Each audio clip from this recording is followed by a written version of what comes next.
Pagbasa gikan sa Santos nga Ebanghelyo sumala ni San Lucas. Unya miduol ang usa ka magtutudlo sa balaod ug misulay pagbitik kang Hesus.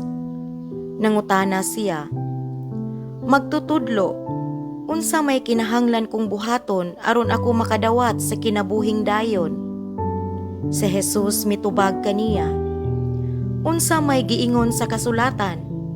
O giunsa man nimo kini pagsabot?" Ang magtutudlo sa balaod mitubag, "Higugmaa ang Ginoo nga imong Dios sa tibuok mong kasing-kasing ug sa tibuok mong kalag, sa tibuok mong kusog ug sa tibuok mong hunahuna.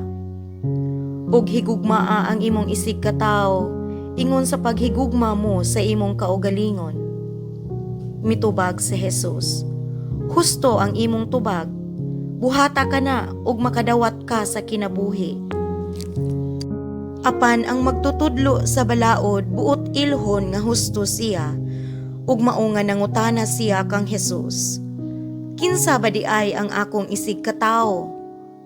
Si Hesus mitubag, "May usa ka tawo nga milugsong gikan sa Jerusalem ngadto sa Jerico, ug gibanhigan siya sa mga tulisan. Gihubuan nila siya, gibunog ug gibiyaan nga himatyon. Ug nahitabo nga may usa ka pari nga miagi ni adtong dalana. Sa pagkakita niya sa tawo, milabay lamang siya agi sa pikas daplin. Unya nahiagi usab ang usa ka Levita, ug miduol siya ug mitan-aw sa tawo. Ug unya misaylo lamang agi sa pikas daplin. Apan may usa ka Samarianhon nga nagpanaw ni adtong dalana nahiagi sa gitulisan.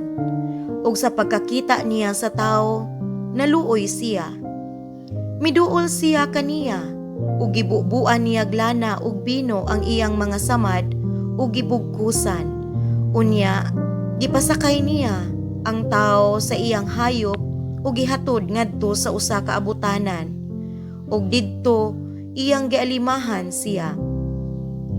Sa pagkaugma, mihatag siyag 2 ka denaryo ngadto sa tig-atiman sa abutanan ug mitugon, "Galma siya ug inigbalik ko dinhi bayran ko ikaw sa imong magasto." Ug si Hesus mitapos pag-ingon, "Karon, kinsa man niining tulo sa imong hunahuna ang nagpakita nga isig ka tawo sa gitulisan?" Ang magtutudlo sa balaod mitubag, "Kadtong naluoy kaniya." Si Hesus miingon, "Busa, lakaw ug buhata ang sama sa iyang gibuhat." Ang Ebanghelyo sa Ginoo. Daygon ko ikaw, O Kristo.